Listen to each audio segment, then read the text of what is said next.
SIR में door to door जाना पड़ता है।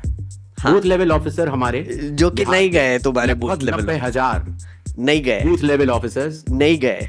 7,89,00,000 लोगों के घर घर जाकर उन्होंने एक एक व्यक्ति को ये नहीं गए, लायर, नहीं गए, जो नहीं गए, मृत पाए गए या जो लोग घर पे नहीं थे, जिन्होंने नहीं गए, या उनके घर वालों ने कहा कि ये परमानेंटली शिफ्ट हो गए हैं। And the question that was asked was that why did they ask Rahul Gandhi to file an oath and not Anurag Thakur, who also did a press conference with similar allegations?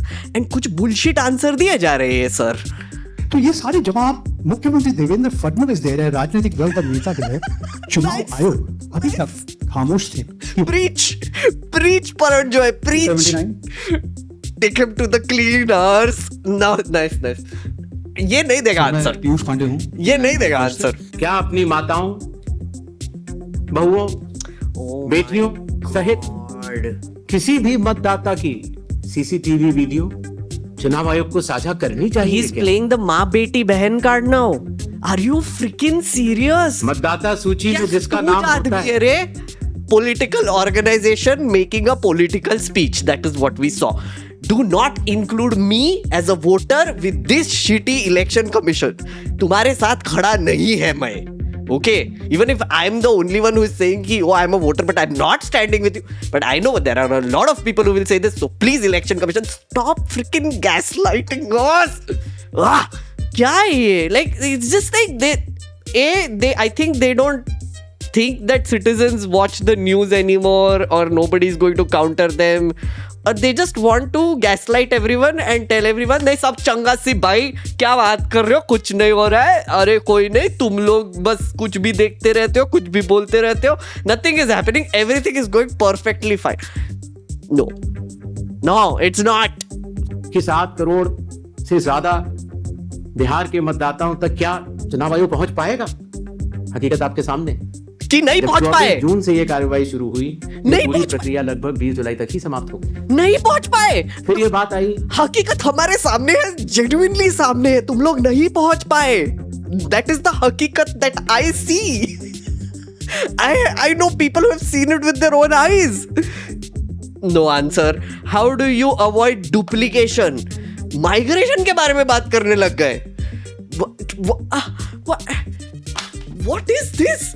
This is not a press conference. It is a gaslighto conference. I don't know what is this. I'm sorry guys, this is just horrifying. It's just so blatant at this point of time. This election commission has died a very, very bad death. We didn't even notice. And this Gyanesh Kumar is the final nail in the coffin. The kind of responses he has given today is blowing my mind. There was not one straight answer that he gave. Not one straight answer that would remove confusion. In fact, he has just added more confusion to whatever questions we had. It is outrageous.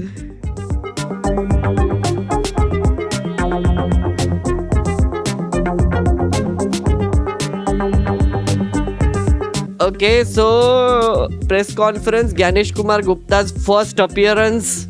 क्या बोलते हैं?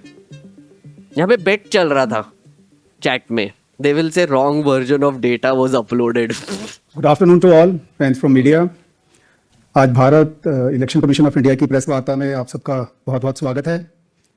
हमारे साथ honourable chief election commissioner of India, Not so honorable. Honourable election commissioner doctor Sukhbir Singh Sandhu.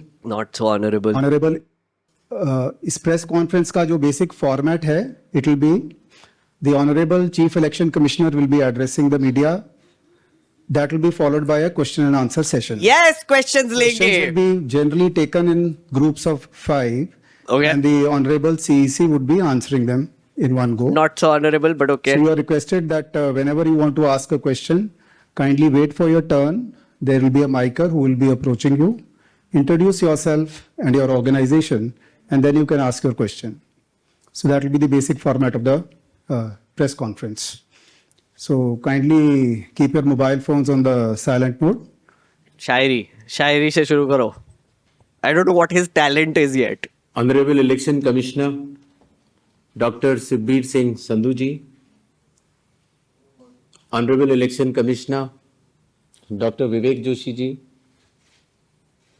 चुनाव आयोग के वरिष्ठ अधिकारीगण और मीडिया के मेरे दोस्तों, सबसे पहले चुनाव आयोग मतदाताओं के नाम एक संदेश देना चाहता है। ओके। भारत के संविधान के अनुरूप भारत का हर नागरिक जो 18 वर्ष की आयु पूरी कर चुका हो, उसे मतदाता अवश्य बनना चाहिए और मतदान भी अवश्य करना चाहिए। आप सभी जानते हैं कि कानून के अनुरूप हर राजनीतिक दल का जन्म चुनाव आयोग में रजिस्ट्रेशन से ही होता है। तो फिर चुनाव आयोग उन्हीं राजनीतिक दलों में भेदभाव कैसे कर सकता है? क्यूट। चुनाव आयोग के लिए न तो कोई विपक्ष है, न तो कोई पक्ष है, सब समकक्ष हैं, चाहे किसी भी राजनीतिक दल का कोई भी हो। चुनाव आयोग अपने संवैधानिक कर्तव्य से पीछे नहीं हटेगा। पिछले 2 दशकों से Sorry, I have to say, I know his talent. He's a stand-up comic now. Yes. लगभग सभी राजनीतिक दल मतदाता सूची में त्रुटियों के सुधार के लिए मांग करते रहे हैं और इसी मांग को पूरा करने के लिए ही चुनाव आयोग ने गहन पुनरीक्षण अर्थात स्पेशल इंटेंसिव रिवीजन SIR की शुरुआत बिहार से की है। SIR की प्रक्रिया में सभी मतदाता, बूथ लेवल ऑफिसर्स और सभी राजनीतिक दलों द्वारा नामित 1.6 लाख BLAs ने मिलकर एक प्रारूप सूची तैयार की है। इस प्रारूप सूची की एक कॉपी आप सभी लोगों को दी गई है, जिसमें कि हर बूथ में जब यह प्रारूप सूची तैयार की जा रही थी तो सभी राजनीतिक दलों के बूथ लेवल एजेंट्स ने उसे हस्ताक्षर के साथ भी सत्यापित किया है। इस प्रारूप सूची में त्रुटियां हटाने के लिए एक बार फिर निर्धारित समय परिधि में सभी मतदाता और राजनीतिक दल मिलकर अपना बहुमूल्य योगदान दे रहे हैं। ये विगत आंकड़ों के अनुसार स्वयं मतदाताओं ने लगभग 28,370 ऐसे क्लेम्स एंड ऑब्जेक्शंस दिए हैं और जो मतदाता 1 जुलाई को 18 वर्ष की आयु पूरी कर चुके हैं या 1 अक्टूबर को 18 वर्ष की आयु पूरे करने वाले हैं, ऐसे 1,03,703 मतदाताओं ने भी अपना आवेदन फॉर्म 6 और डिक्लेरेशन के साथ किया है। Okay. 28,370 is what he said, right? Objections के लिए इन त्रुटियों को हटाने के लिए बिहार के SIR में 1 अगस्त से 1 सितंबर का समय निर्धारित है। अभी भी 15 दिन का समय बाकी है। चुनाव आयोग सभी राजनीतिक दलों को उनके द्वारा नामित बूथ लेवल एजेंट्स को, नेशनल लेवल पॉलिटिकल पार्टीज को, स्टेट लेवल पॉलिटिकल पार्टीज को आह्वान करता है कि आने वाले 15 दिनों में जो भी प्रारूप मतदाता सूची उनको दी गई है उसमें अगर कोई भी त्रुटि हो तो उसको प्रिस्क्राइब्ड फॉर्म के तहत जमा करें। चुनाव आयोग के दरवाजे हमेशा सबके लिए समान रूप से खुले हुए हैं। Lies! जमीनी स्तर पर Sorry, this is such a weird gaslighty thing to do, but in one way he's constantly saying that oh, we are cooperating with political parties and all these BLAs and BLOs are also responsible for all of this. He said that complaints have been filed, form 6 has been filled by 1 lakh people, so new voters and complaints, we are taking it.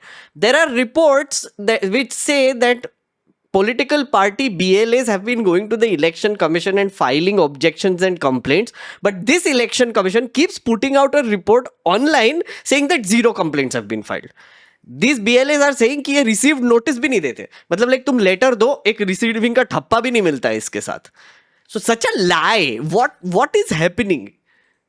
सभी मतदाता, सभी राजनीतिक दल और सभी booth level officers मिलकर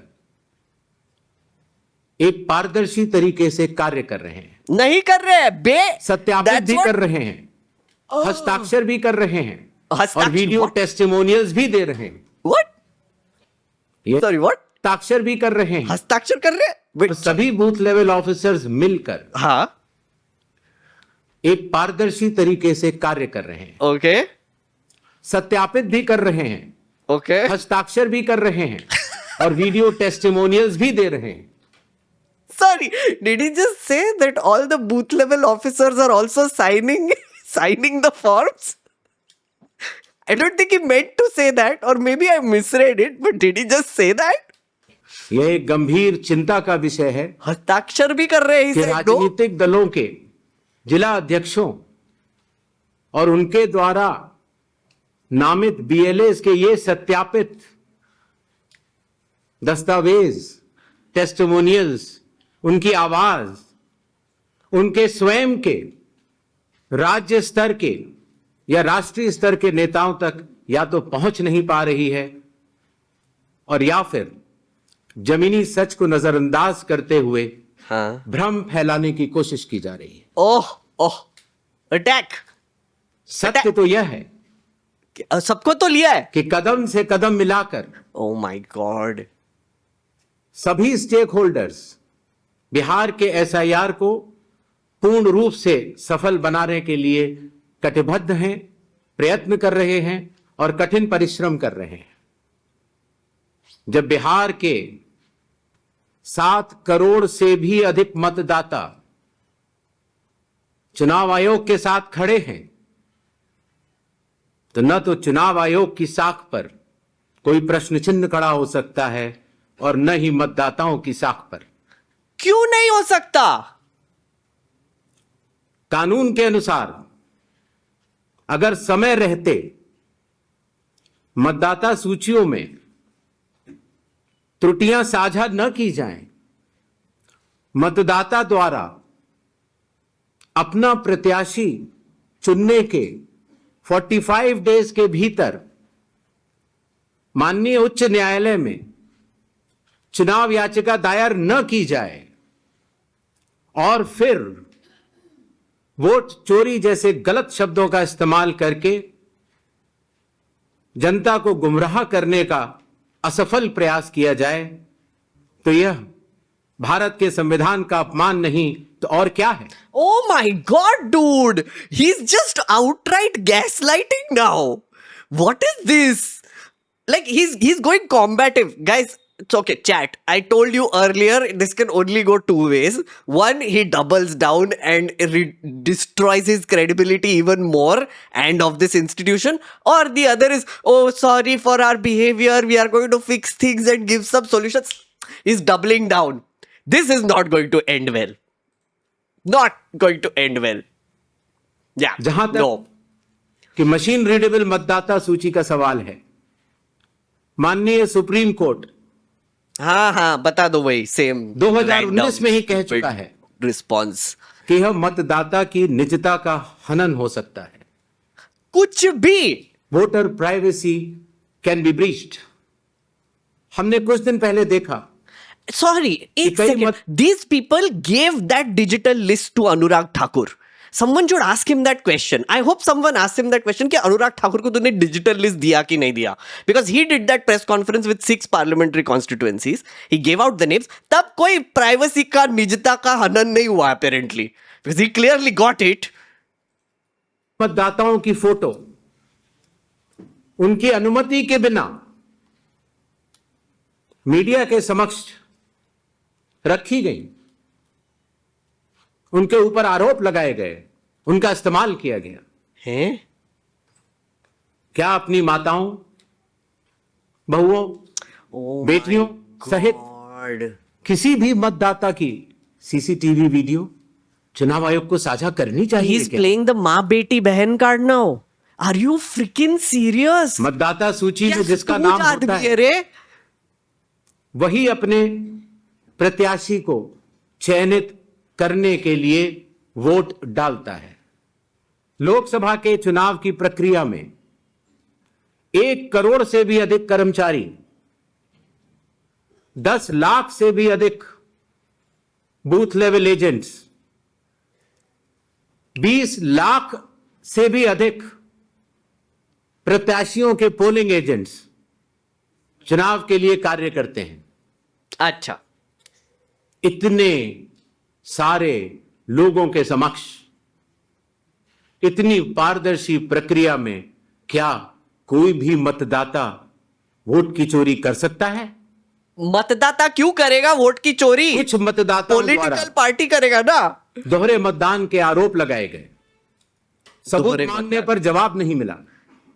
wow, ऐसे मिथ्या आरोपों से न तो चुनाव आयोग डरता है और न ही कोई मतदाता। तुम मेरे को खुद के साथ इंक्लूड मत करियो जब भाई। चुनाव आयोग के कंधे भाई पर ये आई am not with this guy, okay? ना कोई मतदाता, मैं नहीं है इसके साथ। तू खुद की बात कर। Election commission Gyanesh Kumar, I am not with बंदूक हिम। रखकर भारत के मतदाताओं को निशाना बनाकर राजनीति की जा रही हो तो आज चुनाव आयोग सबको स्पष्ट करना चाहता है कि चुनाव आयोग निडरता के साथ सभी गरीब, अमीर, बुजुर्ग, अब ये भी महिला, कार्ड प्ले कर दे। युवा सहित हम सभी जनता के वर्गों साथ हैं।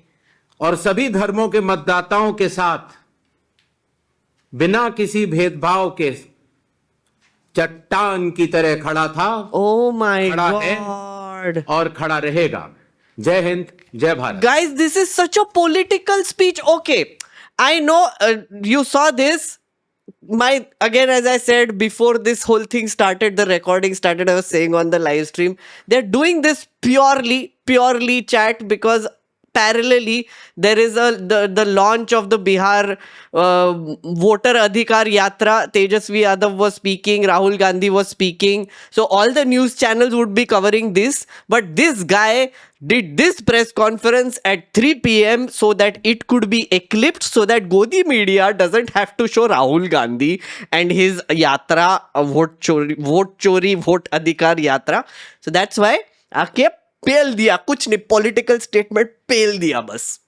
That was it. Political organization making a political speech. That is what we saw.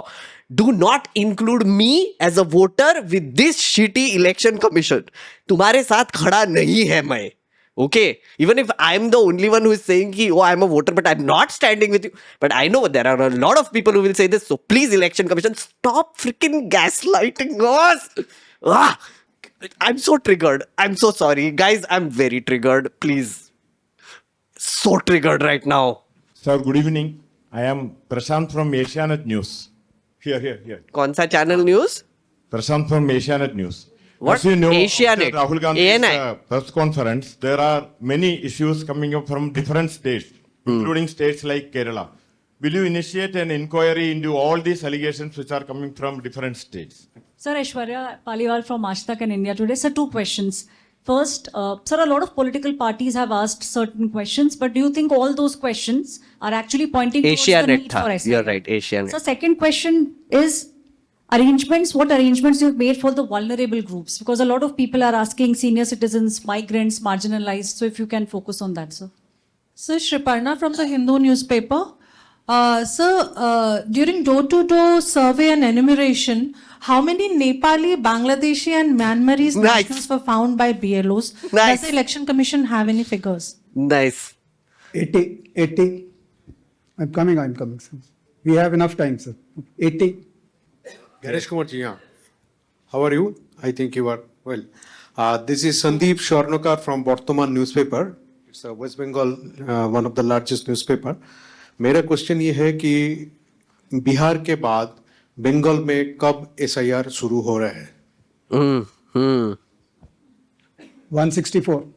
Sir Neeraj हूँ न्यूज 18 इंडिया से, नेटवर्क 18 से। हमारा सवाल है कि स्पेशल समरी रिवीजन सालाना तौर पे होता है हर साल, तो SIR की जरूरत आपको कौन सा मतदाता सूची दोनों प्रक्रिया से अलग मिलेगा, हम ये जानना चाह रहे हैं। और एक सप्लीमेंट्री सवाल है इसी के साथ कि आपने कहा कि कुछ पॉलिटिकल पार्टीज के नेता भ्रम फैलाने की कोशिश कर रहे हैं। उनका यह भी कहना है, राहुल गांधी की मैं बात कर रहा हूं, थोड़ी देर पहले उन्होंने कहा है क्यों उन्हीं से शपथ पत्र सिर्फ मांगा जा रहा है, दूसरे लोग, दूसरी पार्टी के लोग जो सवाल कर रहे हैं उनसे क्यों नहीं? Yes, nice. Okay. तो इन 5 सवालों को पहले ले लेते हैं। हमारे सारे मीडिया बंधुओं के माध्यम से मैं देश के मतदाताओं को ये बतलाना चाहता हूँ कि जब भी मतदाता सूची का रिवीजन होता है तो उसकी प्रक्रिया वही होती है जो मैंने आपको अभी शुरू में बताई। अर्थात सबसे पहले बूथ लेवल ऑफिसर्स और BLAs, राजनीतिक दलों के BLAs मिलकर एक ड्राफ्ट तैयार करते हैं और उसके बाद सभी राजनीतिक दलों को और उसी असेंबली कॉन्स्टिट्यूएंसी के मतदाताओं को यह अधिकार होता है कि वो उसमें त्रुटियां सुधारने के लिए आवेदन कर सके। आवेदन 3 तरह के हो सकते हैं, या तो किसी का नाम छूट गया हो तो फॉर्म 6 होता है, या किसी का नाम गलत जुड़ गया हो या किसी और को जुड़वाना हो तो फॉर्म 7 होता है, और या कई बार उसमें विवरण गलत हो जाए, आपकी नाम की स्पेलिंग गलत हो जाए, फोटो गलत हो जाए, एड्रेस गलत हो जाए, तो Okay. format होता है। तो ये क्लेम्स एंड ऑब्जेक्शंस का जो पीरियड होता है ये बहुत महत्वपूर्ण होता है और इसमें सभी राजनीतिक दलों की भागीदारी और मतदाताओं की भागीदारी भी आवश्यक होती है। जब ये सारे क्लेम्स एंड ऑब्जेक्शंस आ जाते हैं तो उसके बाद जो उस इलाके का SDM होता है, जिसको कई जगहों पर इलेक्टोरल रजिस्ट्रेशन ऑफिसर भी बोलते हैं, जो कि स्टेट गवर्नमेंट का एक अधिकारी होता है, वो उस पर एक निर्णय लेता है और निर्णय करने के बाद एक अंतिम सूची का प्रकाशन करता है। Okay. ये प्रक्रिया में आपके माध्यम से सभी मतदाताओं को बताना चाहता हूं, जिससे कि उन्हें भी सनद रहे कि पूरी प्रक्रिया होती That's क्या है। not the answer to the question though. तो एक बार जब SDM की तरफ से अंतिम सूची प्रकाशित कर दी जाती है, और याद रहे कि प्रारूप अर्थात ड्राफ्ट सूची भी पॉलिटिकल पार्टी से शेयर की जाती है और अंतिम सूची भी पॉलिटिकल पार्टी से शेयर की जाती है, और आजकल चूंकि तकनीकी का जमाना है तो वेबसाइट पर भी इलेक्शन कमीशन की अवेलेबल होती है। इसके बाद भी अगर कोई भी त्रुटि रह जाए तो उस जिले के DM के पास एक अपील होती है, और अगर DM से भी उस त्रुटि का समाधान न निकले तो उसके ऊपर उस प्रदेश के चीफ इलेक्टोरल ऑफिसर के पास एक अपील होती है। Why is he explaining this जो entire अंतिम process again? सूची प्रकाशित हो जाती है उसके ऊपर हो जाते हैं चुनाव।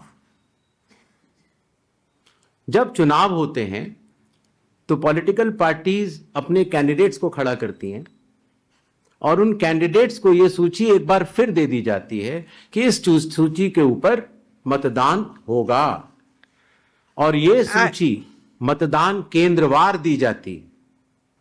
इस प्रक्रिया के बाद जब चुनावी मतदान होता है तो मतदान केंद्र के अंदर हर प्रत्याशी को यह अधिकार होता है कि वो पोलिंग एजेंट्स को नामित करे, और वही सूची पोलिंग एजेंट्स के पास भी होती है। तो उदाहरण के तौर पर जब हमारा कोई मतदाता जब मतदान करने जाता है तो पोलिंग एजेंट्स देखते हैं, और अगर कोई गलत व्यक्ति जा रहा है या कोई 2 बार जा रहा है तो उसके ऊपर ऑब्जेक्शन भी कर सकते हैं। मतदान प्रक्रिया समाप्त होने के बाद मतगणना होती है और मतगणना के बाद रिटर्निंग ऑफिसर रिजल्ट्स डिक्लेयर कर देते हैं। ये एक डिसेंट्रलाइज कंस्ट्रक्ट है। He just explained the entire संविधान के process. अनुसार ये पूरी जिम्मेदारी चुनाव आयोग की है। Sorry, nobody asked what is the entire process from A to Z about how persons get on an electoral list and how the election happens and who is responsible for it. The first question that was asked was, will you investigate the vote chori allegations? And he's just going on and on. Now I think hopefully कोई answer दे. लेकिन लोक प्रतिनिधित्व कानून के तहत चुनाव आयोग तो एक छोटा सा 800 लोगों का एक समूह है। तो लोक प्रतिनिधित्व कानून के तहत चीफ इलेक्टोरल ऑफिसर, हर जिले का डिस्ट्रिक्ट कलेक्टर, जिसको डिस्ट्रिक्ट इलेक्टोरल ऑफिसर भी कहा जाता है, हर असेंबली कॉन्स्टिट्यूएंसी का इलेक्टोरल रजिस्ट्रेशन ऑफिसर जो कि एसडीएम भी होता है, बूथ लेवल ऑफिसर्स, ये सभी के सभी सिर्फ इसी काम के लिए चुनाव आयोग के पास डेपुटेशन पर भी रहते हैं। So basically it's their fault. मतदाता सूची और मतदान कराने के लिए। Okay. तो जब रिटर्निंग ऑफिसर रिजल्ट डिक्लेयर कर देता है, उसके बाद भी कानून में प्राविधान है कि आप 45 डेज के अंदर आप उच्च न्यायालय जाकर एक चुनावी याचिका दायर कर सकते हैं और चुनाव को चैलेंज कर सकते हैं। जब यह प्रक्रिया 45 दिन समाप्त हो जाते हैं, A rule which they changed, by the way. उसके बाद They changed this rule. इस तरह के निराधार और आरोप लगाना, चाहे वो केरल हो, चाहे वो कर्नाटक हो, Wow. चाहे वो बिहार हो, Wow.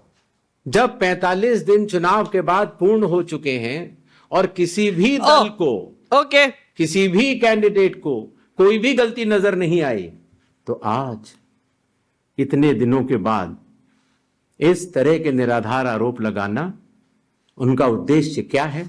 Sorry, let us summarize. This random has no answer. Okay. First, he explains the entire. What was the question? Question was, will you investigate the vote chori allegations in multiple states? Gyanesh Kumar comes in and says, okay, this is how we make the draft list.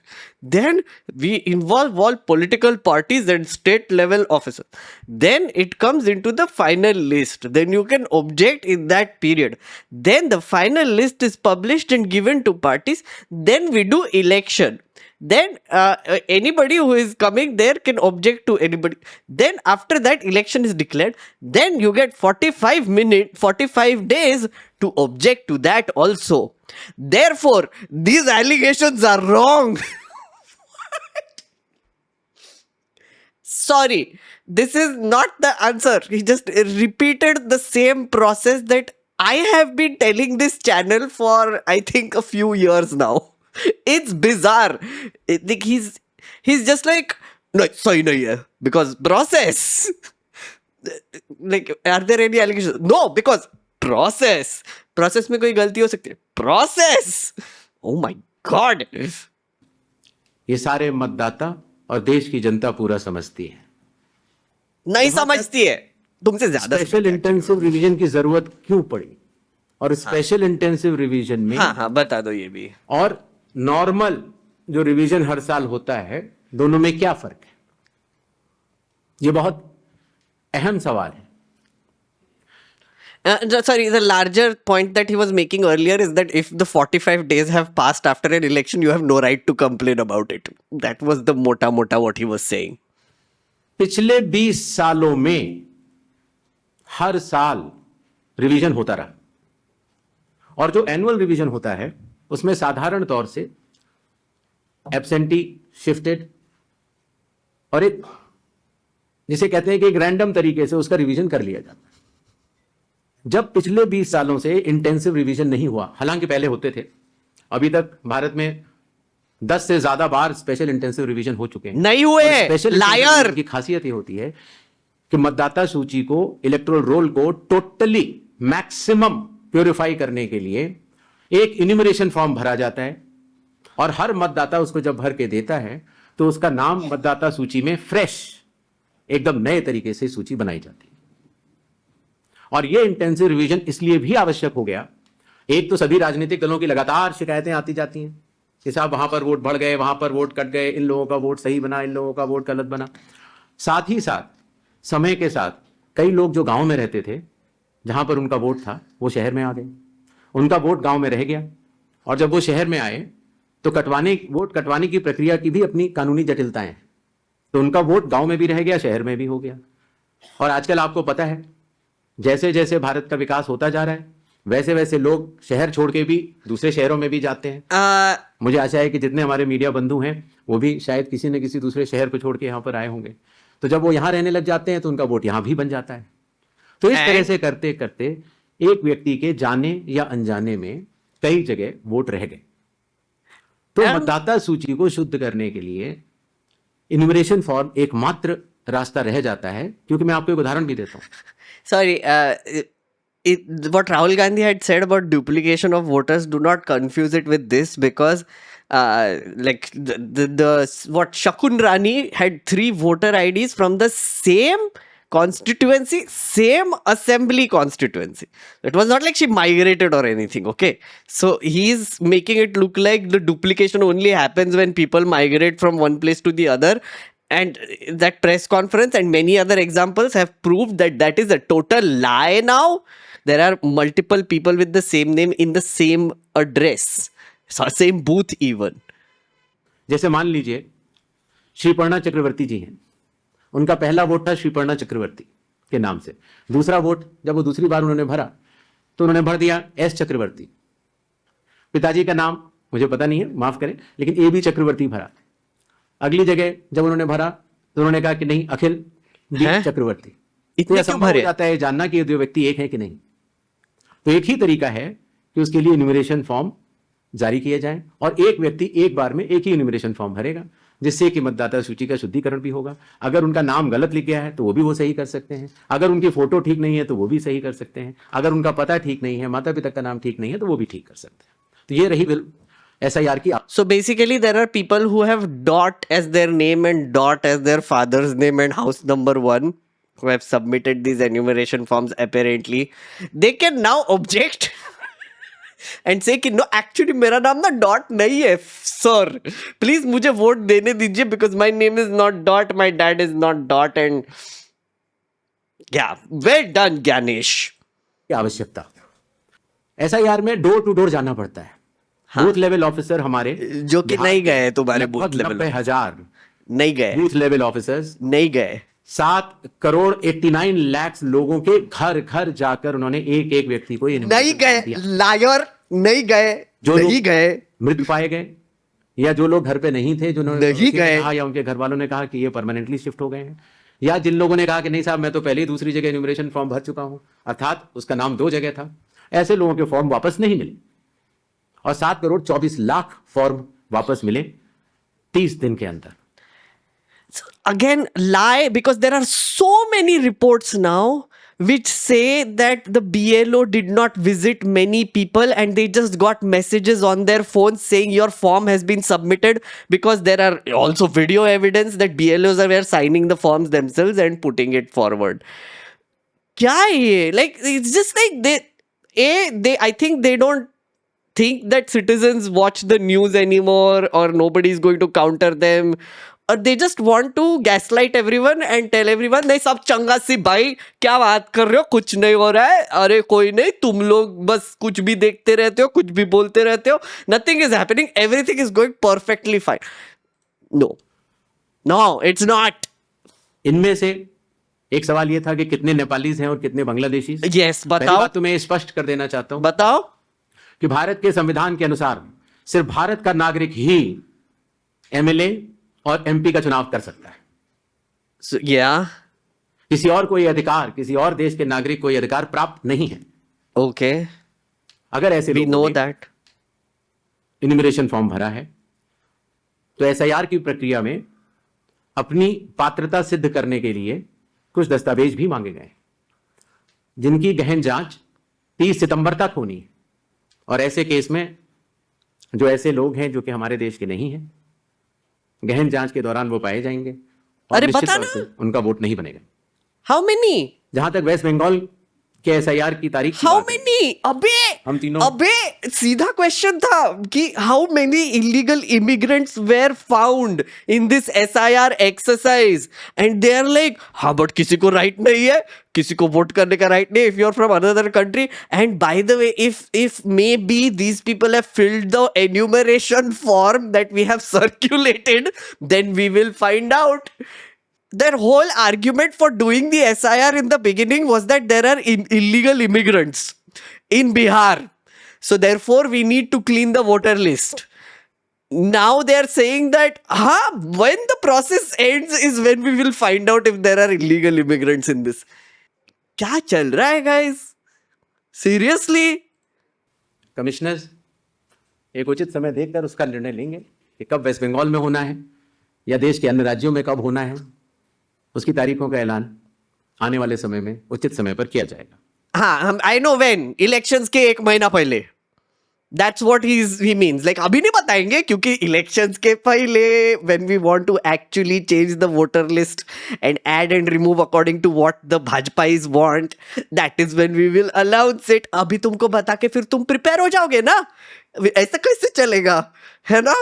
Surprise देंगे आपको तो, है ना? आपका we will give you surprise. Yes, West Bengal. Hi, West Bengal. Ganesh is preparing a surprise for you. Whether you get to be on the voter roll or not is going to be a total surprise. There was no reason for him to not announce a date right now. ठीक है, बिहार का कर लिया, अब बताओ ना waste Bengal कब होगा? अरे print like a schedule. Why not? West Bengal का election is next year by the way. अभी कर लेते वेस्ट बंगाल का. Do it together. No surprise.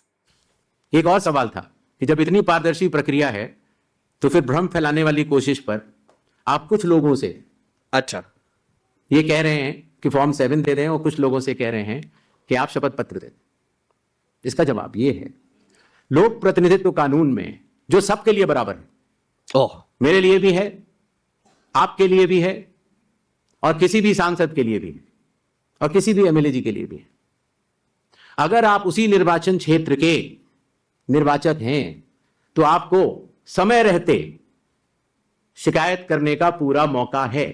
आप फॉर्म 6 भर सकते हैं, फॉर्म 7 भर सकते हैं, फॉर्म 8 भर सकते हैं. आपके राजनीतिक दल के बूथ लेवल एजेंट्स को भी यह अधिकार प्राप्त होता है कि वो एक शपथ देकर एक्सप्लेनिंग द प्रोसेस 10 फॉर्म भी बूथ लेवल ऑफिसर्स को दे सकते हैं, बशर्ते आप उस विधानसभा क्षेत्र के निर्वाचक हो. लेकिन अगर आप उस विधानसभा क्षेत्र के निर्वाचक नहीं हैं, उस कॉन्स्टिट्यूएंसी के आप इलेक्टर नहीं हैं, और अगर आप अपनी शिकायत को आगे बढ़ाना चाहते हैं, एक विषय होता है शिकायत करना, एक होता है उसके ऊपर भ्रम फैलाना, और एक होता है उसके ऊपर चुनाव आयोग पर आरोप लगाना. ओके. तो ग्रेडेड रिस्पॉन्स के तहत अगर आप उस क्षेत्र के निर्वाचक नहीं हैं तो आपके पास एकमात्र कानून में विकल्प है, और वो है रजिस्ट्रेशन ऑफ इलेक्टर रूल्स, रूल संख्या 20, what? Sub clause 3 sub clause B, जो ये कहता है कि अगर आप निर्वाचक नहीं. This is the same rule he's been quoting, by the way. And then earlier in the press conference, when he explained that entire process to you, the entire draft list, you know, when he was talking about the objections period of the draft list, that is what this rule is. During the draft list, you can basically file objections. After the final list is published, you can file objections. And if you don't do it in 45 days or whatever he was saying, you can't do anything about it. Under that very rule is where he asked Rahul Gandhi to take an oath. So on one hand, he's saying that Rahul Gandhi cannot complain anymore because 45 days have elapsed.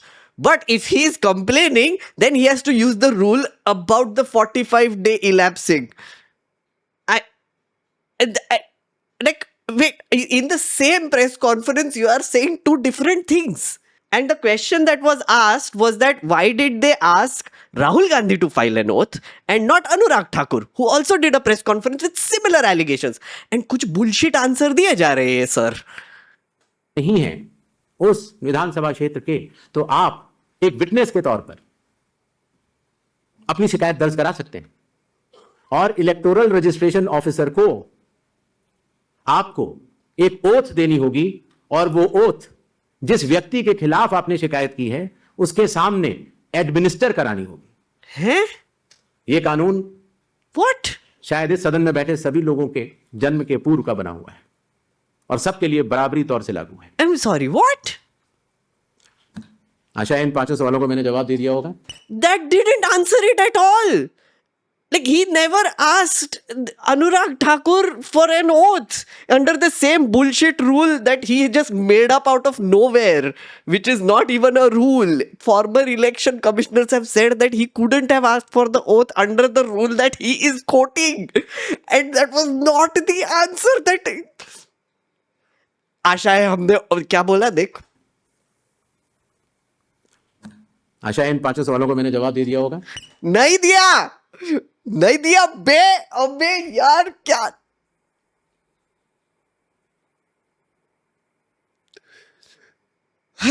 taking a moment, friends, taking a moment before continuing because I'm getting very pissed off right now. Hi, sir. Vrinda from Hindustan Times. हाँ, yes. So, first question is that initially when the draft electoral rolls were uploaded on the website, these were machine readable and searchable as well. The size was smaller, the pictures were clearer. Good question. But soon after Rahul Gandhi's press conference, the roles were updated and they were changed into non-machine readable, non-searchable, low quality pictures. So was that because a lot of searches were being conducted in these roles? And secondly, why is the dual epic ID issue there in Bihar, despite the commission saying back in May that, we have resolved it across the country? 76. Sir मैं मुकेश कौशिक हूँ दैनिक भास्कर से। Sir आपने देखा होगा कि Rahul Gandhi leader of opposition ने central Bengaluru की constituency की तहकीकात की और ढेर सारे आरोप लगाए। उनका कहना था कि फेक सस्पिशियस वोटर बन रहे हैं, मैनिपुलेटेड हैं, मास एडिशन हुए हैं।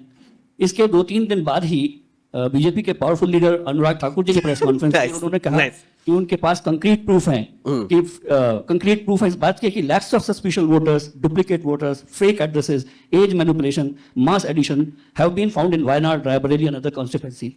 देश की 2 बड़ी राजनीतिक पार्टियां ये आरोप लगा रही हैं कि very well done, bogus voters, very well done, duplicate voters ये मौजूद हैं।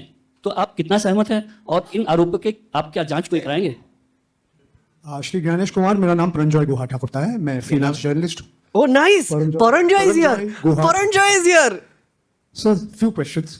इतना हड़बड़ी में आपको SIR करने का क्या जरूरत है जब बाहर चल रहे बिहार में बारिश के समय, और समय बहुत लोग कह रहे हैं बहुत कम है। आपको सुप्रीम कोर्ट ने आदेश किया 14 तारीख के दिन, आपको मशीन रीडेबल जो 65 लाख लोग का नाम नहीं है तो आपको देना पड़ेगा। इससे पहले आपने क्यों नहीं दिया?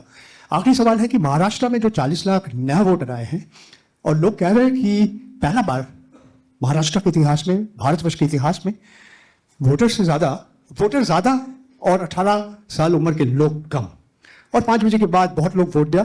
तो ये सारे जवाब मुख्यमंत्री देवेंद्र फडणवीस दे रहे हैं, राजनीतिक दल का नेता दे रहे हैं। चुनाव आयोग अभी तक खामोश थे। Preach, Paranjoy, preach. 79. Take him to the cleaners. No, nice. ये नहीं देगा आंसर। पीयूष पांडे हूँ, ये नहीं देगा आंसर। मेरा सवाल ये है कि AI और जैसे तकनीकी खतरे भी मंडरा रहे हैं, राजनीतिक दल उसका प्रयोग भी कर रहे हैं। क्या चुनाव आयोग के पास इस पर शिकंजा कसने के लिए कोई कानूनी प्रावधान है और क्या इसको लेकर के कोई कदम उठाया जा रहा है? दूसरा एक सवाल मेरा ये है कि सुप्रीम कोर्ट ने जब आदेश दिया तब चुनाव आयोग 65 लाख हटाए गए वोटरों की सूची जारी करने की दिशा में काम कर रहा है। क्यों राजनीतिक दलों के कहने पर पहले ऐसा नहीं किया गया? 147. We'll start the next one. Sir मैं गौरव श्रीवास्तव, टाइम्स नाउ भारत से।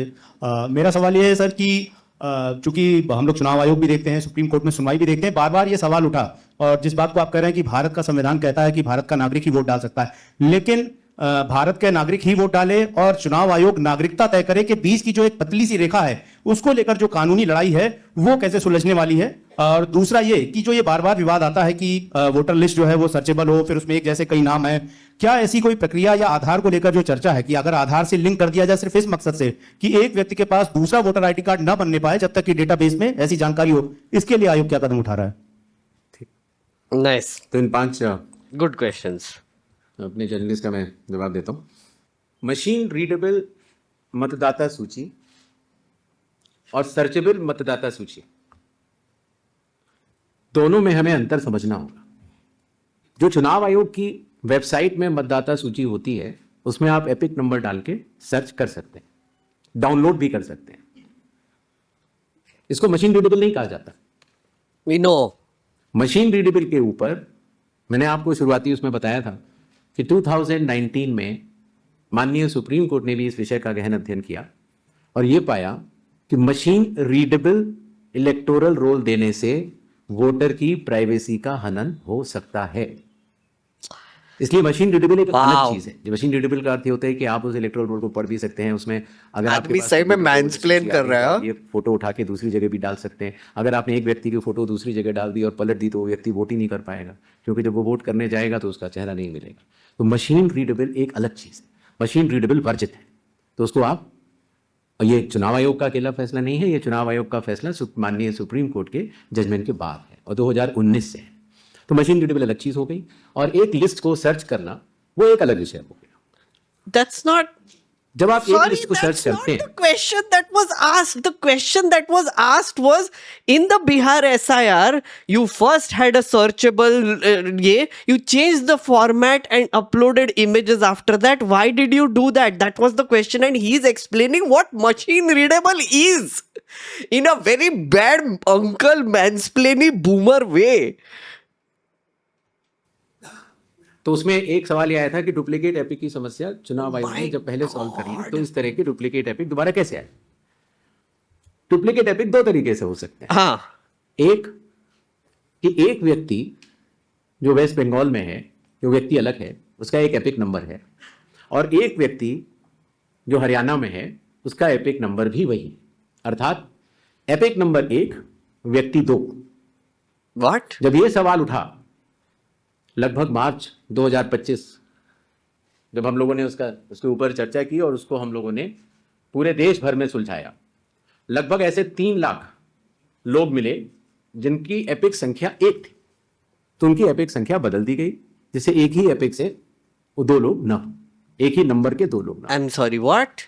दूसरी तरह की डुप्लीकेसी ऐसे आती है जब एक ही व्यक्ति का एक से ज्यादा जगह मतदाता सूची में नाम हो और उसका एपिक नंबर अलग हो।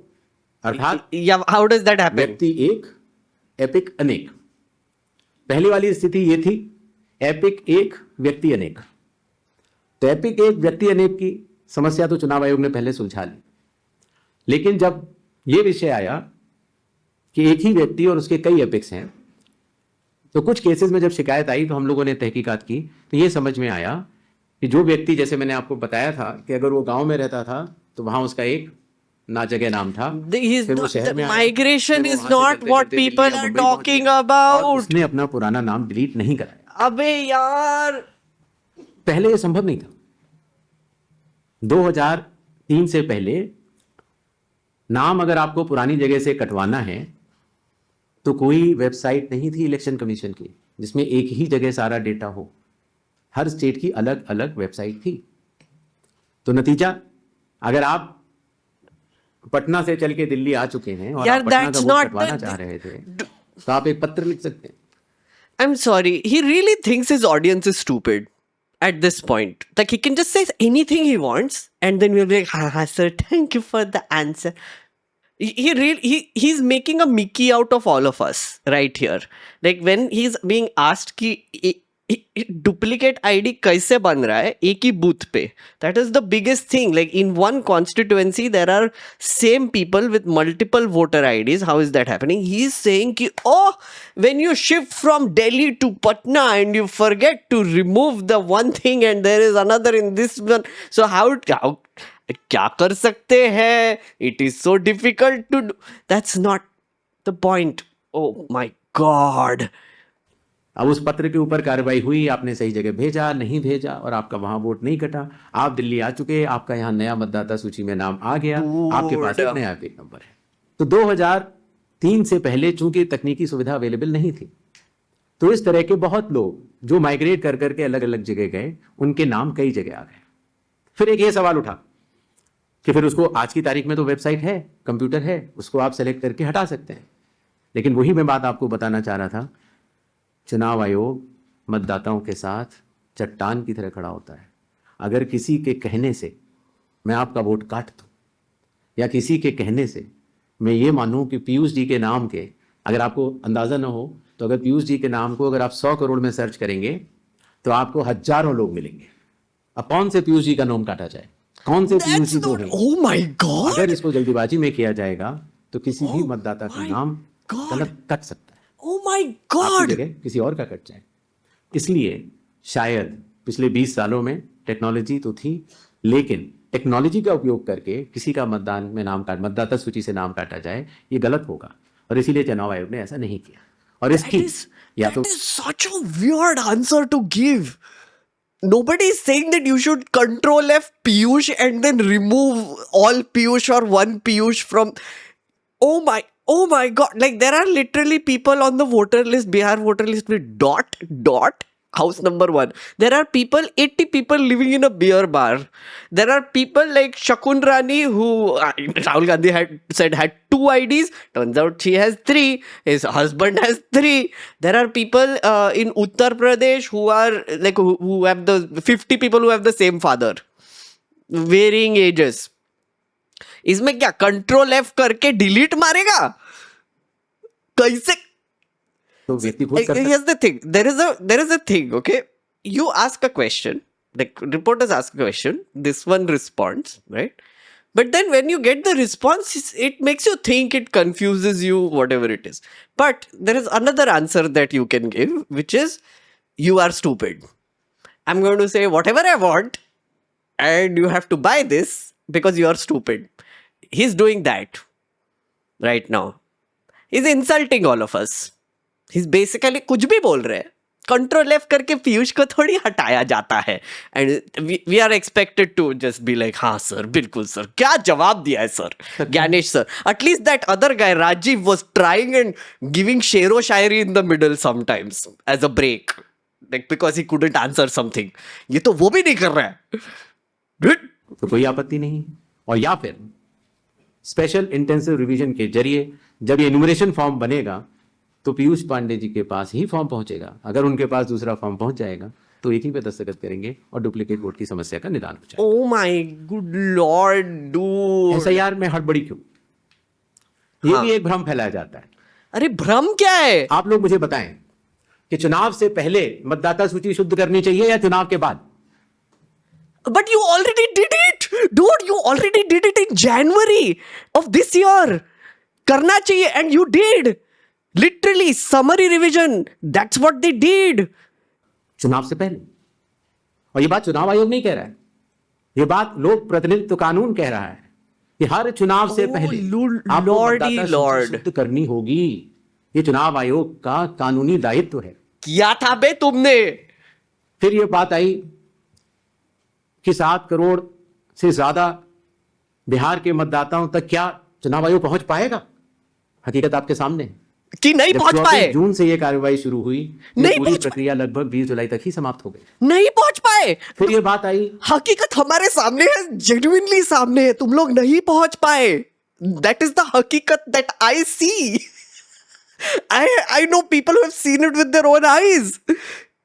हकीकत आपके सामने. Yes, that's why people are doubting you, because you don't see the हकीकत, man. Like तुम कौन सी दुनिया में रह रहे हो? कि साहब जुलाई में क्यों? उस समय मौसम अच्छा नहीं होता. तो आपकी जानकारी के लिए मैं बताना चाहता हूं कि बिहार में इसके पहले भी 2003 में एसआईआर हुआ था. Dude, what the hell? तारीख थी What the hell? 14 जुलाई से 14 अगस्त. और इस बार भी Dude, he's saying हमने 25 साल पहले एक एसआईआर किया था सेम पीरियड के लिए, इसीलिए floods is not an argument any more. People have asked कि वहां पे फ्लड लाइक सिचुएशन है और लोग तक पहुंचने पड़े. His reasoning right now is हाँ तो 2003 में भी तो किया था ना उसी टाइम पे. Wait, so he doesn't understand climate change also now? He doesn't understand that Bihar has started flooding more over the past 20 years because of climate change, and literally people are like losing their houses all the time. Oh my. Okay, this is not what I expected. Honestly, I thought ये कोई तो भी nothing burger answers दे के चला जाएगा. Man is just solid lying and gaslighting. हाँ? कुछ भी जवाब दिए जा रहे हैं. सफलतापूर्वक सबके इन्यूमरेशन फॉर्म्स वापस आ गए। एक और सवाल पूछा गया Wow. कि माननीय सुप्रीम कोर्ट के कहने से हम लोगों ने ये मशीन रीडेबल फॉर्मेट क्यों दिया? माननीय सुप्रीम कोर्ट ने ये स्पष्ट कहा No, there was कि हर जिले की अलग वेबसाइट बनाई जाए और हर जिले की वेबसाइट पर एपिक नंबर से सर्च होने वाली सूची रखी जाए। Oh my और God. तो ये जानकर हर्ष होगा कि 56 घंटों के अंदर चुनाव आयोग ने उसका अनुपालन किया है और हर जिले की वेबसाइट की सूची आप सबको जो फोल्डर दिया गया है उसमें है, आप भी सर्च कर सकते हैं। That's not what the Supreme Court said. That's not what the Supreme Court said. The Supreme Court never told them to create every district website and then add a searchable format thing there so that you can search in the list. The Supreme Court had asked them, 65 lakh people have been excluded from the last list. Please put a list of all of them in a machine readable, searchable format on PDF on the website. Someone in the court googled it during that time and they said ki there is no district websites for so many districts. So they said ki okay, main website pe dal do. Unhone ek, oh my God, what? So they are not even agreeing to the Supreme Court now. They just violated a Supreme Court order which was given 2 days ago. And he's blatantly telling everyone as if we are all stupid. आपके पास जो folder दिया गया उसमें एक वो भी minutes मौजूद है 20 जुलाई के। Sorry, what? यहाँ पर अगर आप खोलेंगे तो उसमें आप पाएंगे कि हर बूथ पर booth level officer, booth level agent, sarpanch सबने मिलकर ये दस्तखत करके ये सूची बनाई कि ये लोग मृत पाए गए हैं, उनका एपिक नंबर भी है, उनका नाम भी है और ये लोग स्थायी रूप से स्थानांतरित पाए गए हैं, उनका नाम भी है और इन लोगों का इन्यूमरेशन फॉर्म या इन लोगों का नाम एक जगह से ज्यादा है, वो भी है। आप उस सूची को देखें तो ऐसा नहीं है कि चुनाव आयोग ने ये लिस्टें साझा नहीं की थी। ऑनलाइन डालो। क्योंकि इसका अंतिम निर्णय अभी ईआरओ ने नहीं लिया था, इसीलिए ये सूचियां राजनीतिक दलों को दे दी गई थी और कुल मिला के जिन लोगों के इन्यूमरेशन फॉर्म नहीं आए वो 1 अगस्त को जब ड्राफ्ट लिस्ट दी गई थी राजनीतिक पार्टियों को, वो भी दस्तावेज आपको दिए गए हैं जिसमें कि हर पॉलिटिकल पार्टी ने साइन करके ये लिस्ट ली है, जिसमें कहा है कि ये वाले नाम तो आ चुके हैं प्रारूप सूची में और ये वाले नाम नहीं आए हैं। हर जिला प्रेसिडेंट ने उस लिस्ट को सत्यापित किया है 1 अगस्त को और अपने टेस्टिमोनियल्स भी दिए हैं।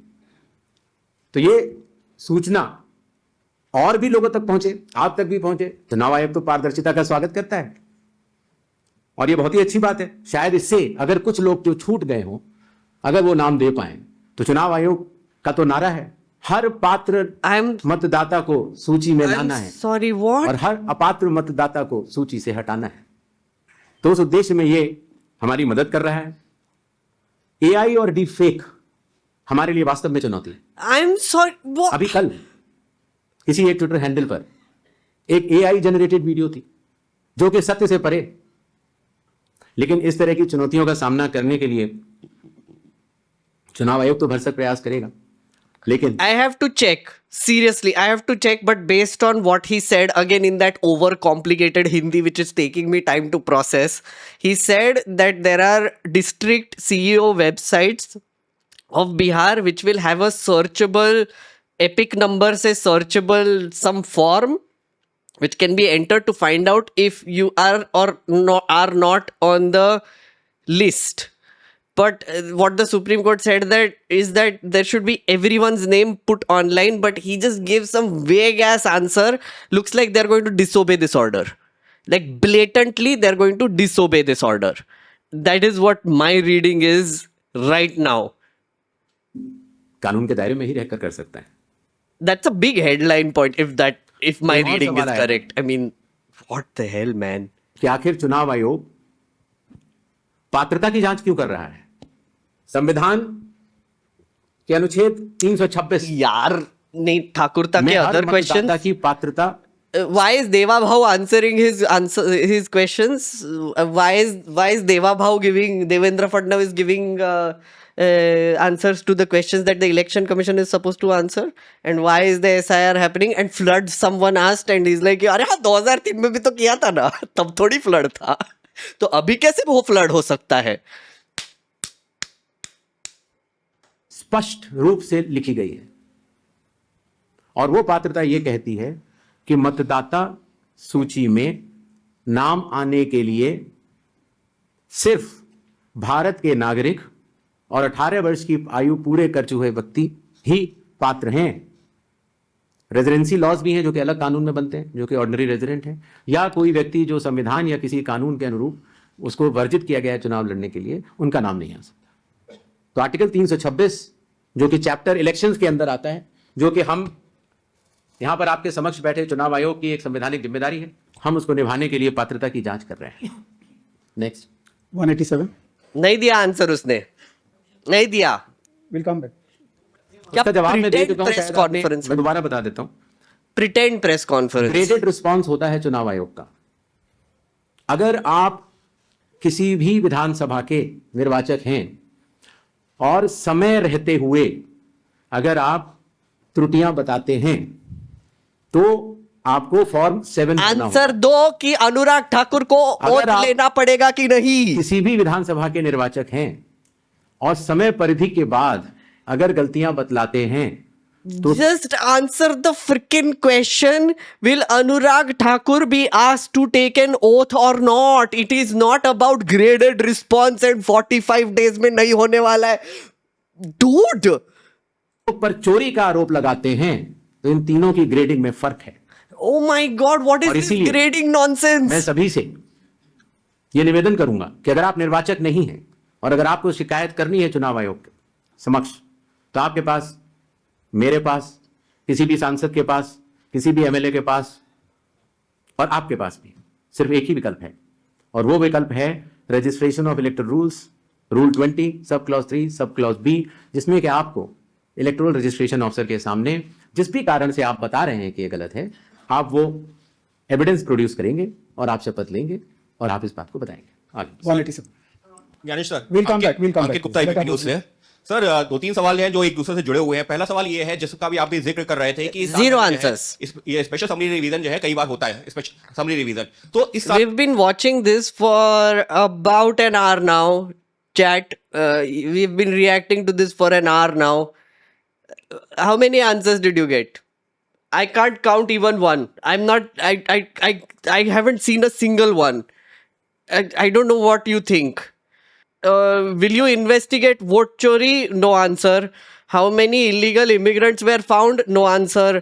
SIR in Bengal when? Uska bhi answer nahi hai.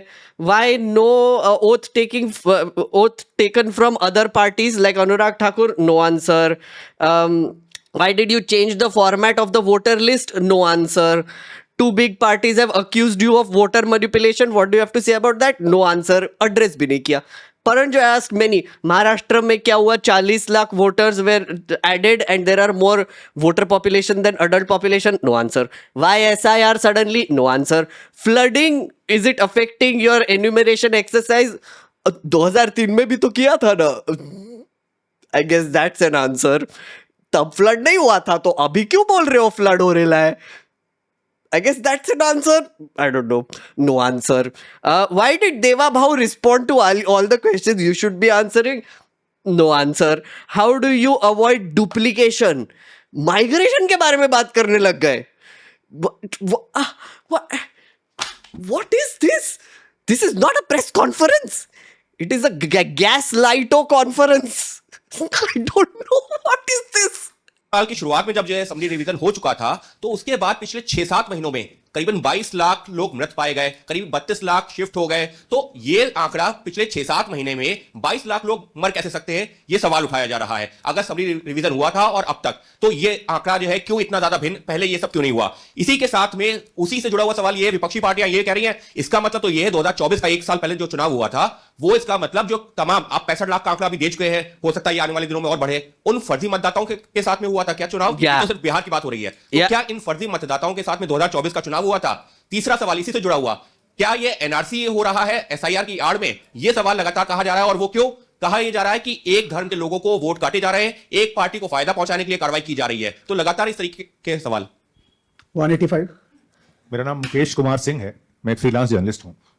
मैं आपसे जानना चाह रहा हूँ कि इस बात का grading. Sorry, just pausing to tell you this amazing trick that the election commission is doing of taking 5 questions at once, right? It is a trick. You realize that, I hope. Because they take 5 questions at once, the 5th question, by the time they ask it, you must have forgotten the first one. So Ganesh will give a response to any of the first 5 questions in any order he wants, and then you will miss out on 1 or 2 questions as a result. That is why I am writing them. That is exactly why I am writing them. कैसे की जाएगी कि जो अभी आपने उदाहरण देके बताया कि ईपीआईसी में एक आदमी नाम डुप्लीकेट करेगा, जब तक आपके पास कोई यूनिक फीचर नहीं होगा, जैसे आधार के मामले में बायोमेट्रिक्स एक यूनिक फीचर का काम करता है हर इंडिविजुअल के लिए ना, उसी तरीके से अगर आप ईपीआईसी से इसको नहीं जोड़ेंगे तो ये संभव ही नहीं है कि आप कभी जिंदगी में डुप्लीकेसी को चेक कर पाए, चाहे कितने एफर्ट्स कर ले। यहाँ आपको टेक्नोलॉजी की ही मदद लेनी पड़ेगी, मैनुअली ये ह्यूमनली पॉसिबल नहीं है। और इसी से जुड़ा हुआ सवाल ये भी है कि जब इस तरह की चीजें हमारे सामने आती हैं, यानी डुप्लीकेसी को चेक करने की, वही डुप्लीकेसी हमारे सामने जब वोटर लिस्ट में सामने आती है तो एक नया बखेड़ा खड़ा होता है। आप चुनाव आयोग के सामने सबसे इंपॉर्टेंट चीज ये है कि अगर किसी चीज की शिकायत की जा रही है तो क्या चुनाव आयोग सबसे पहले शिकायत की जांच करने पे जोर देगा या शिकायतकर्ता कौन है उसकी जो है वो कले खोलने पे जोर देगा? ये एक ऐसी सवाल, एक कॉन्स्टिट्यूशनल इंस्टीट्यूशन पे इस तरह का दाग भी लगना अपने आप में शर्मनाक है। यानी अगर उससे आप हमें बचाइए, इस देश को बचाइए, इस डेमोक्रेसी को बचाइए। Okay. आपसे ये उम्मीद करते हैं। Sorry, can I listen to that once? ये है कि अगर किसी चीज की शिकायत की जा रही है तो क्या चुनाव आयोग सबसे पहले शिकायत की जांच करने पे जोर देगा या शिकायतकर्ता कौन है उसकी जो है वो कले खोलने पे जोर देगा? Exactly. ऐसी सवाल एक कॉन्स्टिट्यूशनल इंस्टीट्यूशन पे इस तरह का। Good.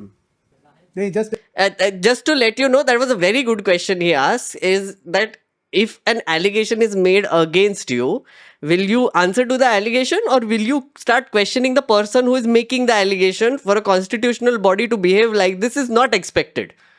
Just one. I'll come back to you. Damini Nath from the Indian Express. Sir, Damini. 2.24 crore Nice. electors' forms were received as of 1st August. So how many of these submitted documents along with that? And now that 15 days are over, how many more documents have been made for these electors? And the other question I have is regarding, recommended by BLO and not recommended. What is the basis on which recommended, BLO not recommend recommended. or not recommend if the documents have not been submitted? Good afternoon sir, Manohar Kesari, news x और India news से। Sir चुनाव आयोग लगातार clarify कर रहा है और कह रहे हैं सारे डाटा जो है मिसलीड करने वाले हैं, लेकिन आज भी राहुल गांधी ने इस बात को कहा है कि महाराष्ट्र में 1 करोड़ मतदाता जोड़ा गया, वोटों का हेराफेरी लगातार किया जा रहा है। तो क्या इससे चुनाव आयोग की छवि धूमिल नहीं हो रही है? अगर धूमिल हो रही है तो आप लोग लीगल एक्शन उनके खिलाफ क्यों नहीं ले रहे? दूसरा, लगातार वोटर का जो है ट्रस्ट चुनाव आयोग पर इससे कम हो रहा है, तो ट्रस्ट बढ़ाने के लिए आप लोग क्या करेंगे? Nice. The second question I like. Hello, इधर सर, मैं सर राइट साइड, प्रशांत देव, न्यूज 24 से।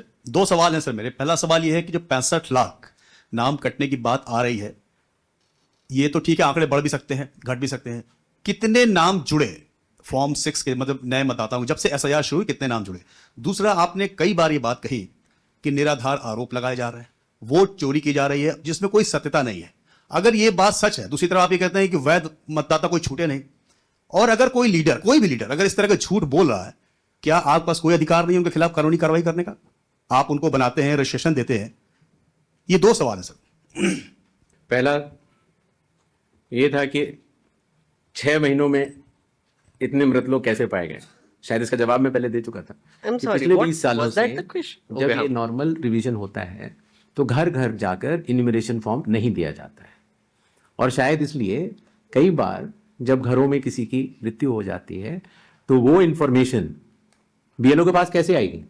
तो बीएलओ के पास अगर उस परिवारजनों ने न बताई तो बीएलओ के पास संभव नहीं होगा। इसीलिए 22 लाख मतदाता कोई 6 महीने में मरे हुए नहीं हैं।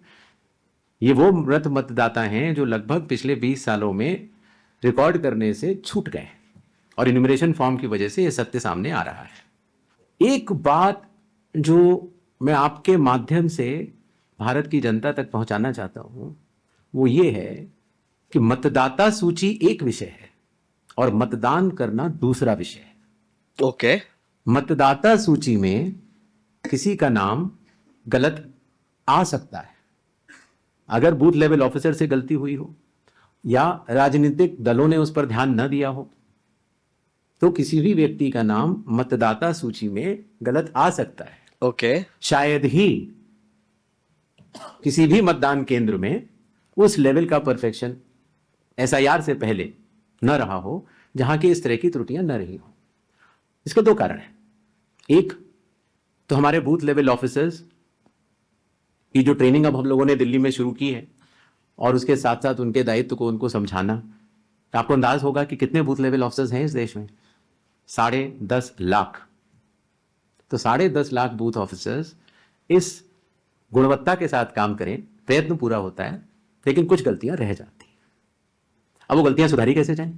तो उन गलतियों को सुधारने के लिए ही चुनाव आयोग ने जिन जिन राजनीतिक दलों को मान्यता दी है उन दलों को ही यह अधिकार दिया है कि आपके जिला अध्यक्ष बूथ लेवल एजेंट्स को नामित कर सकते हैं और वो उनको सूची भी दी जाएगी और वो उसको शुद्ध भी कर सकते हैं। बूथ लेवल एजेंट्स भी उसी बूथ में रहने वाला व्यक्ति होता है।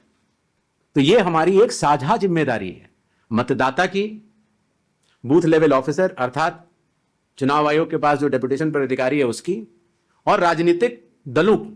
और हमारी नहीं है। तो मतदाता सूची को शुद्ध करना, इलेक्शन जिस पर हम आगे अब एसआईआर के साथ बढ़ रहे हैं, तो साझी जिम्मेदारी है। तो इसकी नहीं है जिम्मेदारी, इलेक्शन कमीशन की नहीं है जिम्मेदारी। बिहार में चूंकि हमारे बूथ लेवल ऑफिसर्स ने बूथ लेवल एजेंट्स और राजनीतिक दलों के साथ मिलकर ही काम किया, उसकी कॉपीज मैंने आपको दी हैं।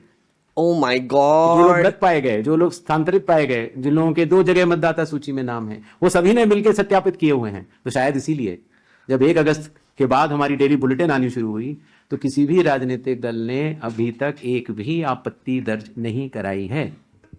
तो क्या एक भी आपत्ति दर्ज नहीं कराई है? या तो प्रारूप सूची अनदर फ्रिकिन लाई किया है। तेजस्वी यादव ने भी बोला है, काफी BLAs ने बोला है कि किया है। he is just not acknowledging them. They're not taking a receiving. It's a complete lie. एकदम शुद्ध है, जो कि चुनाव आयोग नहीं मानता। चुनाव आयोग कह रहा है कि 1 सितंबर तक हम समय देते हैं, इसमें त्रुटियां हो सकती हैं, आइए Also, सब लोग आइए। which question is he answering? 15 दिन अभी बाकी।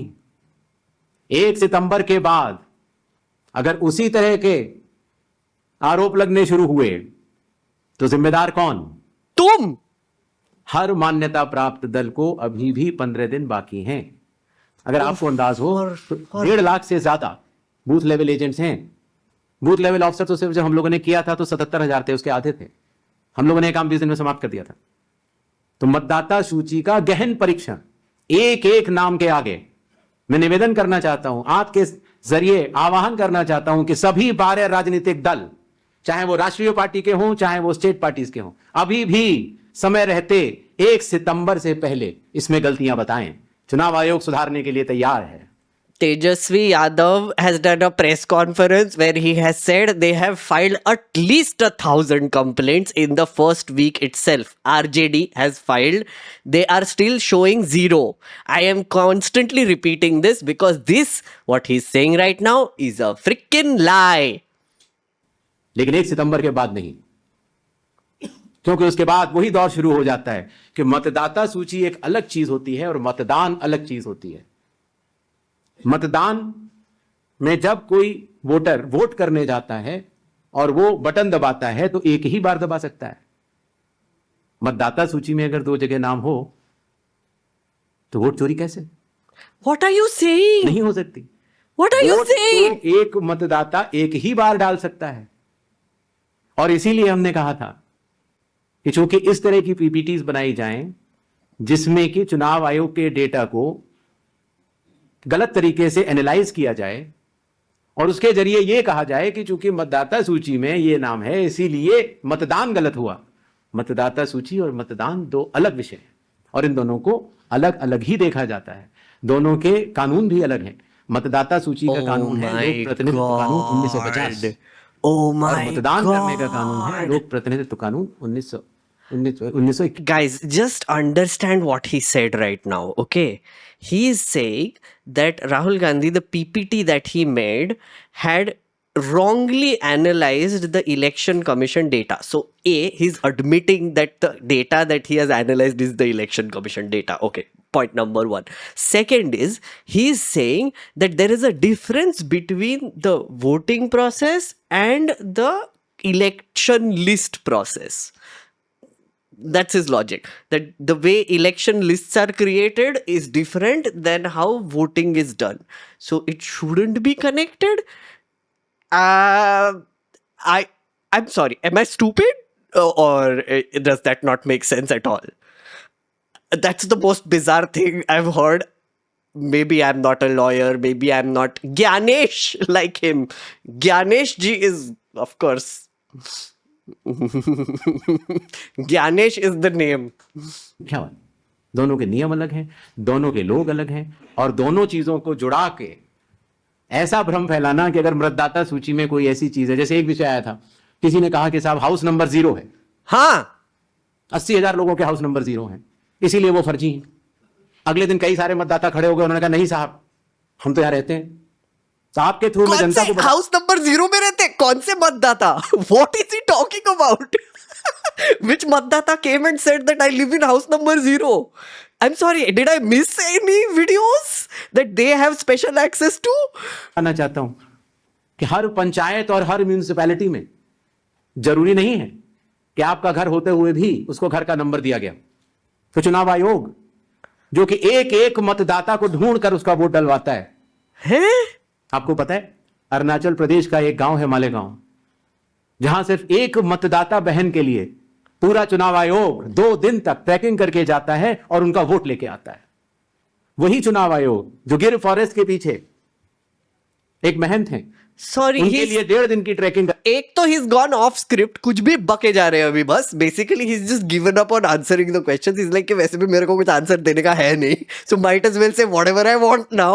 And in whatever I want, he's saying some very bizarre things, some very very bizarre things. He just mentioned the 0 house thing himself, and then said that there were voters that approached the election commission and said we live in house number 0. Is that what he's saying? Because what? करने जाता है, पूरा vote booth बनाता है और vote लेके आता है। हाँ, ये पता है उस हमको। कर्मठता से, और आज से नहीं 75 सालों से। So what, are we supposed to cry now? कर्मठता से कार्य करने We should वाले feel चुनाव sorry आयोग for के you. ऊपर अगर निराधार आरोप आप मतदाता सूची और मतदान को मिला के और जनता के सामने अगर ये कहें कि चोरी हो रही है, तो ये गलत बात है। जनता सब समझती है। नहीं, किसी व्यक्ति के yes, जनता एक्चुअली सब समझती है कि भैया आप झूठ बोल रहे हो। Like whatever you're saying doesn't make any sense. जनता सब समझती है। जनता प्लीज, अगर आप सब समझते हो प्लीज से हाय। Like literally, like what he's saying, like आप समझते हो right what is going on here? Please say hi. This guy.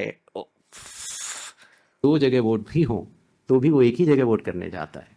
2 जगह वोट करना कानूनी अपराध है, और अगर कोई भी व्यक्ति ऐसा कहता है तो सबूत तो चाहिए। सबूत मांगा था, मिला नहीं। इसी तरीके से जिन लोगों के पास घर नहीं होता, आप लोग भाग्यवान हैं, कई लोगों के पास घर नहीं होता लेकिन उसका नाम भी मतदाता सूची में होता है। और उसका पता क्या दिया जाता है? उसका पता वो जगह दी जाती है जहां वो व्यक्ति रात को सोने आता है, कई बार सड़क के किनारे, कई बार पुल के नीचे, ओके, या कई बार लैंप पोस्ट के किनारे, ओके। और फिर अगर ये कहा जाए कि वो फर्जी मतदाता है, ये हमारे गरीब मतदाताओं, बहनों, भाइयों और बुजुर्गों के साथ एक बहुत बड़ा खिलवाड़ है। Wait, 0 number. हाँ, आपको पता है इस देश में करोड़ों लोगों के घरों के पते के आगे 0 नंबर है। क्यों? क्योंकि पंचायत, म्यूनिसिपैलिटी, जिस घर में वो रहते हैं उन्होंने उनका नंबर नहीं लिया। शहरों में अनऑथराइज्ड कॉलोनीज हैं जहां उनको नंबर नहीं है, तो वो अपने फॉर्म में क्या पता भरें? तो चुनाव आयोग के निर्देश कहते हैं अगर ऐसा कोई भी मतदाता इस देश में है, चुनाव आयोग उसके साथ खड़ा है और उसको नोशनल नंबर देगा, और चूंकि कंप्यूटर में जब उसको भरते हैं तो वो 0 दिखता है। इसका अर्थ ये नहीं है कोई मतदाता नहीं है। मतदाता बनने की शर्तों में आपका पता इतना अनिवार्य नहीं है जितनी कि आपकी नागरिकता और आपके 18 वर्ष की आयु पूरा होना, और जितना कि आप उस booth. Did he just say that? Did he just say that your address is not important when you are entered in the voter list? Because the voter list is actually made according to the area like एक booth के लोग, what that means is that they are living in that same area and therefore they are voting in that booth. So the address is actually important. Is this guy just saying that the address is not important, therefore defeating the entire concept of voting if from an area? I'm just so confused.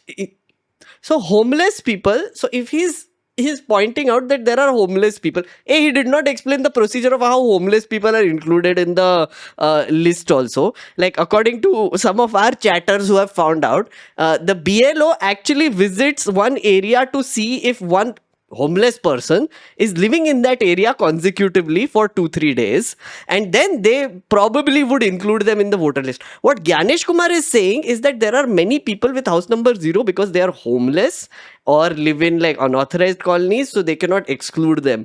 But even if they live in those unauthorized colonies, there is some sort of address that they can give, which is this area, this block, this whatever, but they never leave the blank. They cannot give like just 0 as the address. It just doesn't make any sense.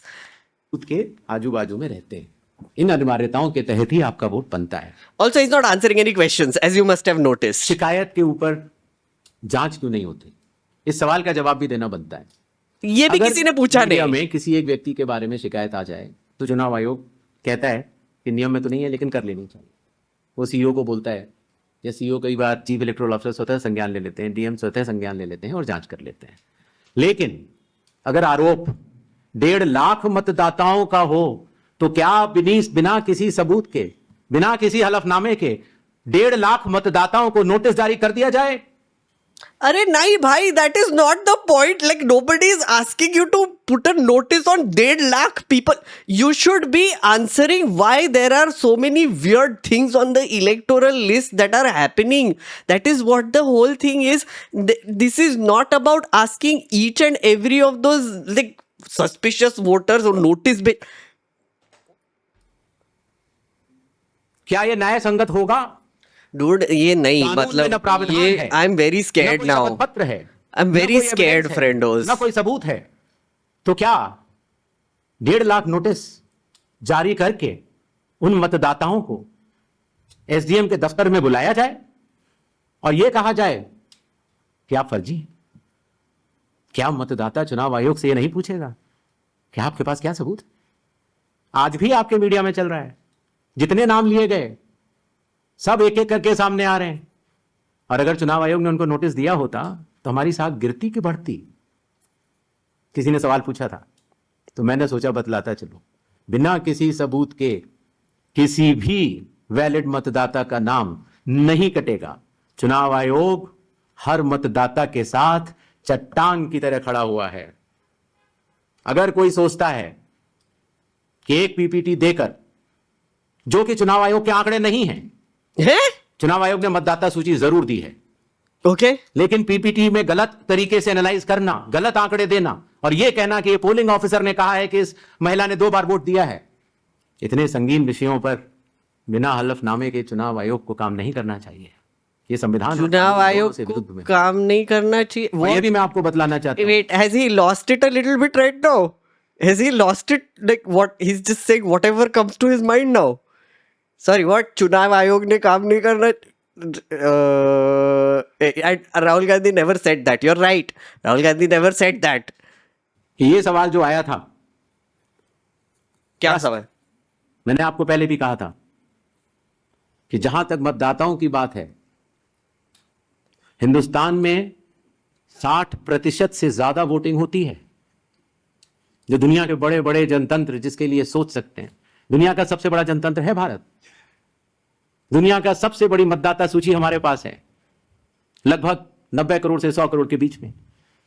सबसे बड़ी मतदाता सूची, सबसे बड़े चुनाव कर्मियों की फौज, सबसे ज्यादा मतदान करने वाले लोगों की संख्या, और इन सब के समक्ष, सारे मीडिया के समक्ष यह कहना कि अगर मतदाता सूची में आपका नाम एक बार और है तो आपने 2 बार मतदान किया होगा और कानूनी अपराध किया होगा, और मेरे सारे मतदाताओं को अपराधी बनाना. What are you talking about? संभव नहीं. हलफनामा देना होगा या देश से माफी मांगनी होगी. तीसरा विकल्प नहीं है। आपके माध्यम से मैं ये भी कहना चाहता हूं, अगर 7 दिन में हलफनामा नहीं मिला तो इसका अर्थ ये सारे आरोप निराधार हैं। क्या तूने डिसाइड कर लिया ऑलरेडी? हमारे मतदाताओं को तुमने ये डिसाइड कर कहना लिया कि वो फर्जी हैं, वाह इसके ऊपर जो भी इस बात को बोल रहा है उसको माफी मांगनी चाहिए। महाराष्ट्र में वोटर लिस्ट बढ़ी, समय रहते जब ड्राफ्ट सूची थी। Wait, earlier also he had 7 days, by the way. Earlier, oh wait, so this is funny because when the press conference happened, Karnataka CEO said that you have to give it tonight. Then when he didn't give it, they were like 7 दिन दे रहे हैं तेरे को, 7 दिन में हमको oath चाहिए. Then Anurag Thakur also came, and then this guy like is now saying 7 दिन में और दे दो. अरे, also Anurag Thakur has to give as well, right? Or did I miss that? और वो अनुराग ठाकुर ने तो भी PPT बनाया ही नहीं था, right? So basically, he's clearly only targeting Rahul Gandhi, as if we have forgotten that Anurag Thakur has also made the same allegations. So Anurag Thakur is already being threatened here, right? Right? Is that what is happening? तो दावे और आपत्ति क्यों नहीं जमा कराए गए? जब रिजल्ट निकल आया तब याद आया कि ये गलत था, और एक भी मतदाता का नाम सबूत सहित आज तक चीफ इलेक्टोरल ऑफिसर महाराष्ट्र को नहीं मिला। चुनाव हुए 8 महीने हो गए महाराष्ट्र में। ओके, क्यों नहीं उच्चतम न्यायालय में चुनावी याचिका दायर की गई? फिर एक बात यह कही गई कि आखिरी घंटे में इतना मतदान कैसे? चुनाव आयोग ने जवाब दिया था और आप सबने लिखा भी था कि अगर 10 घंटे मतदान होता है तो हर घंटे 10% का औसत होता है। आखिरी घंटे में 10% से कम मतदान हुआ। तो यह बात कैसे कही जा रही है? ऐसा नहीं होता कि किसी भी बात को अगर आप 10 बार बोलते रहें, 20 बार बोलते रहें तो सच हो जाए। सच होता है और सूरज पूरब में ही उगता है। This guy needs to face a trial. नहीं होगा करता। Yeah, this is not cool. Just next round. This is not cool. 272. Just not cool. 272. सबको मौका देना है। Please. 272, 167, 184, 81. ये लास्ट है। 266. Last है। Yes. Yes, thank you. मैं अखिलेश हूँ IANS न्यूज एजेंसी से। मेरा सवाल यह है कि सुप्रीम कोर्ट ने अभी आपको कहा है कि 22 तारीख को नेक्स्ट हियरिंग होनी है, कि आप ये 11 के अलावा जो लोग छूट गए हैं अपना नाम दर्ज कराना चाहते हैं वो आधार लेकर जाएं। आधार को उन्होंने कहा है कि आप उसको कंसीडर कीजिए। इसका मतलब यह है कि आप जब आगे का SIR कराएंगे या पूरे देश में कराएंगे तो आप ये मान चुके हैं कि 12वां आपका आधार होगा। नाइस। दूसरी बात, दूसरा सवाल मेरा कि राहुल गांधी संवैधानिक पद पे हैं, नेता प्रतिपक्ष हैं, उनके तमाम सवालों को आपने जवाब दिया और कहा कि नहीं दिया, सबूतों के साथ आरोप लगाया जाना चाहिए। तो क्या आपको लगता है कि वो गंभीरता से आरोप नहीं लगा रहे हैं या वो सिर्फ राजनीति करने के लिए ऐसा कर रहे हैं? तीसरा मेरा सवाल है कि आपने कहा कि बार बार कहा कि आपको दो सवाल पूछे, अगर देर से आप देते हैं, आप सवाल उठाते हैं तो आपको एफिडेविट देना पड़ेगा। अखिलेश यादव ने 18,000 नामों की एफिडेविट दिया हुआ है। nice. ये राजनीति में बार बार सवाल उठ रहा है कि आपने उसका जवाब नहीं दिया। ये 3 सवाल है सर मेरे। ठीक। Yes. Please ask one question only. Sir. Please restrict yourself to one question. बता। सर, संजय शर्मा आज तक से। मेरा सवाल यह है कि आयोग ने राहुल गांधी से कहा कि वो हलफनामा दें, उसके बगैर कार्रवाई नहीं होगी। बीजेडी ने सवाल उठाया है, बीजेडी ने 2024 के लोकसभा चुनाव के पहले। सुन नहीं पाया, जरा दोबारा बोल दीजिए। संजय शर्मा आज तक से हूं। मेरा सवाल, आयोग नया जरूर है, सवाल पुराना है, लेकिन सवाल उससे जुड़ा है क्योंकि आप भी आरपी एक्ट की दुहाई देते हैं और संविधान की। तो 2024 के लोकसभा चुनाव के बाद बीजेडी ने यह कहा कि उन्होंने हलफनामा देकर उड़ीसा में मतदाता सूची में गड़बड़ी की शिकायत आपसे की थी, तो उसमें अब तक क्या कार्रवाई हुई है वो अगर आप बता सकें तो सही होगा। और दूसरा, लोग टाइमिंग को लेकर सवाल उठा रहे हैं, एक तरफ राहुल गांधी की प्रेस कॉन्फ्रेंस है, दूसरी तरफ मुकाबले में चुनाव आयोग की। क्या चुनाव आयोग रथ का टूटा पहिया लेकर कृष्ण की तरह? आगे बताएं। हाँ, भाषा देखिए, भाषा अच्छी रहे तो अच्छा लगता है जी। सर, भाषा अच्छी है। शोएब रजा, मेरा सवाल सर ये है कि बिहार अच्छी भाषा में बात करो भैया। जांच हो रही है, बाद में जो सर्टिफिकेट दिए जा रहे हैं, ऐसी बहुत बड़ी आबादी है। हम गए थे बिहार में, जो वो दस्तावेज 11 के 11 में से एक भी नहीं दे पा रहे। अभी हम देख रहे थे कि उनमें से मूल निवास प्रमाण पत्र के लिए एक होड़ मची हुई है बनाने की, आधार से ही बन रहा है वो भी। तो उन लोगों के लिए मुश्किल ही हो रहा है कि जो 15 दिन का अब समय बचा है उसमें भी अगर वो मूल निवास प्रमाण पत्र या इस तरह कोई सर्टिफिकेट नहीं बनवा पाते और एक बड़ी आबादी ऐसी रह जाती है जिसकी सत्यता नहीं होती, तो उनके लिए आप लोग क्या करेंगे? 266 इधर दीजिए। 266 Sir, Anubhuti Bishnoi from the Economic Times. Sir, I'll repeat this question because you haven't replied to that one. 7.2 crore enumeration forms have come in. How many have come in without any of the 11 documents? Yes. Sir, second, sir, in 2004, when intensive revision was carried out, it's an EC order which clearly states that Arunachal and Maharashtra are being left out of intensive revision because polls are due, assembly polls are due within months. But the Election Commission this time has set aside that principle for Bihar. If you could explain that. Okay. Third, when you took over as CEC, you have identified political parties as a key stakeholder. And you've also held rounds of meetings and consultations with them. Do you think, given the kind of criticism SIR has drawn, maybe there should have been a wider consultation with political parties before embarking on such a massive exercise? हाँ sir, जैसा कि आपने कहा राहुल गांधी के बारे में कि हलफनामा देना होगा या देश से माफी मांगनी होगी 7 दिन के अंदर, नहीं तो मानेंगे सारे आरोप निराधार हैं। अगर राहुल गांधी ऐसा नहीं करते हैं तो क्या भ्रम की स्थिति ऐसी देश में फैली रहेगी? चुनाव आयोग अपने स्तर पे क्या इस बात को कंफर्म करेगा कि जो वोटर लिस्ट हमारी है वो बिल्कुल ओके है और आरोप निराधार हैं? सेकंड इज, जो SSR हर साल होता है सर, जैसे बिहार की बात करें तो 22 साल बाद हो रहा है, तो 3 साल वोटर हर साल जुड़े, 65 लाख अगर वोटर, तो क्या हमारी चुनाव आयोग की कोई जिम्मेदारी नहीं जो हर साल SSR हो रहा है कि ये कैसे एटलीस्ट डेड वोटर कैसे जुड़ रहे हैं हर साल? तो क्या उनकी कोई जवाबदेही बनती है सर? Thank you. गुड। पहली बात प्लीज आधार का आंसर दोबारा आई कि साहब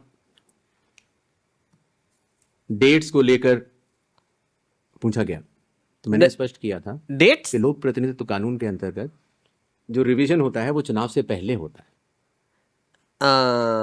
बिहार का चुनाव 22 नवंबर 2025 से पहले संपन्न किया जाना है, क्योंकि बिहार की जो हमारी विधानसभा है उसकी कालावधि वहां समाप्त।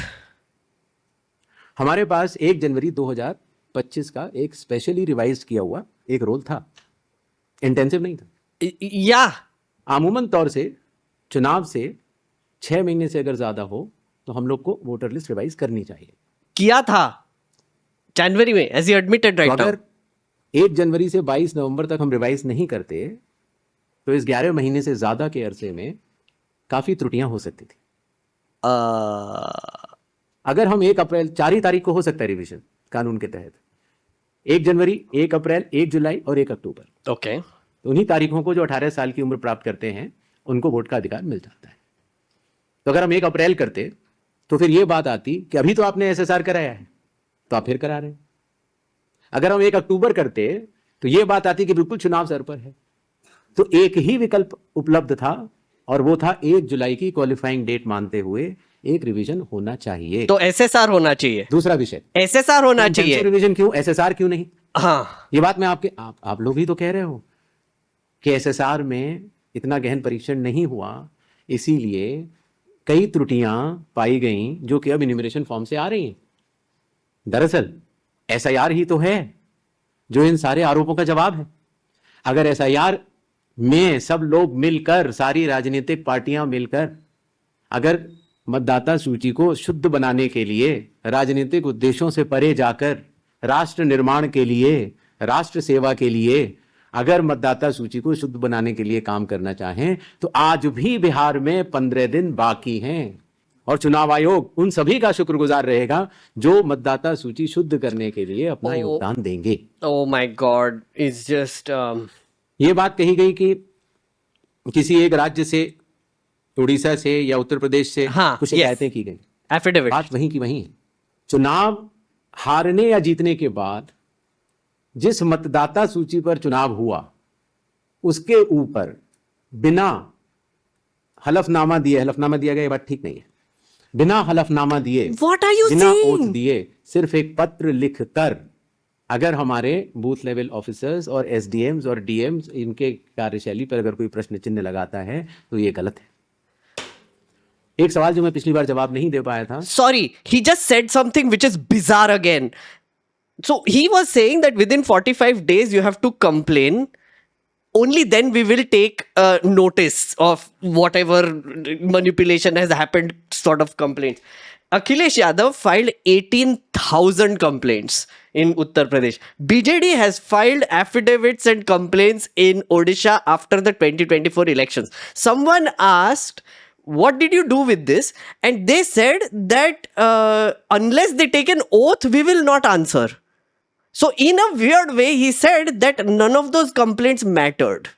So in a very strange way, he's now saying that anytime you have to make a complaint, it has to be only done after that 45-day window, within that 45-day window, and take an oath. So all the complaints that have come previously, he had just outright rejected them right in front of us, as if they were nothing. Wonderful. So एक इसमें बोलते हो कि complain ही नहीं करते, दूसरे इसमें बोलते हो कि अरे कंप्लेन किया पर ओथ नहीं लिया. What the actual? जो ये SIR बिहार में चल रहा है उसमें कितने लोगों के डॉक्यूमेंट आ गए, कितने लोगों ने रिकमेंड किया, किस My brain has left the building officially. हो रही है. लेकिन मैंने आपको पहले बताया था कि चुनाव आयोग मल्टी लेवल कंस्ट्रक्ट से काम करता है. Booth level officer booth level पर है, जहां औसतन करीब 1000 से कम मतदाता है, 200 घर है. उसके ऊपर आता है बूथ लेवल सुपरवाइजर जो 10 बूथ लेवल ऑफिसर के ऊपर काम करता है. उसके ऊपर आता है SDM, उसके ऊपर आता है DM, उसके ऊपर आता है चीफ इलेक्टोरल ऑफिसर, और मतदाता सूची का कार्य वहीं समाप्त हो जाता है. चुनाव आयोग में न तो मैं, न मेरे साथी चुनाव आयोग, न कोई चुनाव आयुक्त का अधिकारी, और न आप कोई भी वोट जोड़ सकते हैं या काट सकते हैं सिवाय कानूनी प्रक्रिया का पालन किए, कोई भी. तो आपको इस बात को समझना होगा कि इस कंस्ट्रक्ट में जो डिसेंट्रलाइज कंस्ट्रक्ट है, इसमें बूथ लेवल ऑफिसर ने जब किसी मतदाता से डॉक्यूमेंट्स लिए या उसने दिए तो कितने डॉक्यूमेंट्स लिए, क्या उसको रिकमेंड किया या नहीं किया, ये सारा विषय अभी भी SDM स्तर पर विचाराधीन है, जिसका निर्णय 30 सितंबर तक आएगा. ओके. और उसके पहले इस सवाल का जवाब पूछना और बताना दोनों ही त्रुटिपूर्ण भी रहेगा और वो भी रहेगा. So basically he doesn't know how many people have given the documents or not, and how many people have just filed the enumeration. That is what he said in a very weird way. So one question that was asked was that 7.2 crore people enumeration forms have been collected. How many of them had those 11 documents which are required in the SIR list? What he just said is that we don't know. सितंबर में पता चलेगा. Okay, अभी तक तो कुछ पता नहीं है हमको. Basically just that essentially I feel like as many people have been saying, 80% of the documents that they have received are without 80% of the forms which they have received are without documents, and he can't admit that shit. He just can't, because it will just prove the entire point wrong of SIR itself. आधार के बारे में आपने बोला, माननीय supreme court का स्पष्ट आदेश है. हाँ, बोल. जो लोग एग्रीव्ड हैं, जो लोग ड्राफ्ट सूची से एग्रीव्ड हैं, वो लोग अपने इन्यूमरेशन फॉर्म को आधार के साथ जमा कर सकते हैं, और चुनाव आयोग उस बात को मानता भी है, उसका पालन भी करता है. आई होप आप सबके काफी प्रश्न. एक सेकेंड, जो लोग अग्रीव्ड है, so which means that not everyone. He's saying, so Supreme again another, they're planning to violate another thing that the Supreme Court has said. First thing they said is digital rolls, which they are clearly finding some weird loophole about district level websites पे डाल देंगे, searchable मतलब form करके डाल देंगे. The second thing is Aadhaar, aggrieved लोग जो है. So essentially if you complain to the election commission that your name has been either not included or is not on the draft list or is wrong, only then will they accept Aadhaar. But to begin with, which is the form itself, the enumeration form itself which was submitted will require the 11 documents, and they will not take Aadhaar there. Because if they have taken forms without the documents, Supreme Court had said allow Aadhaar as a document as well. Right now they're saying only aggrieved people will be allowed. This is so weird.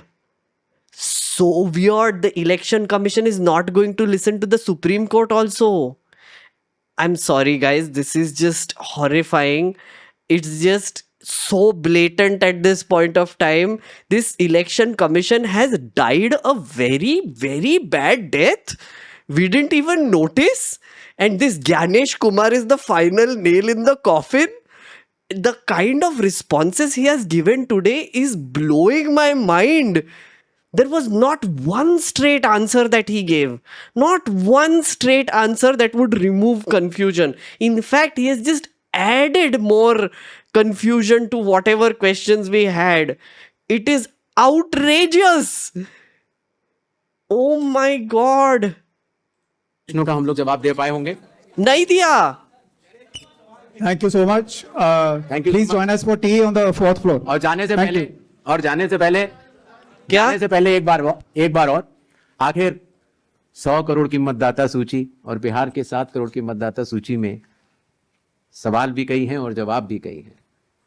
सच सुनने की क्षमता भी होनी चाहिए और समझने की क्षमता।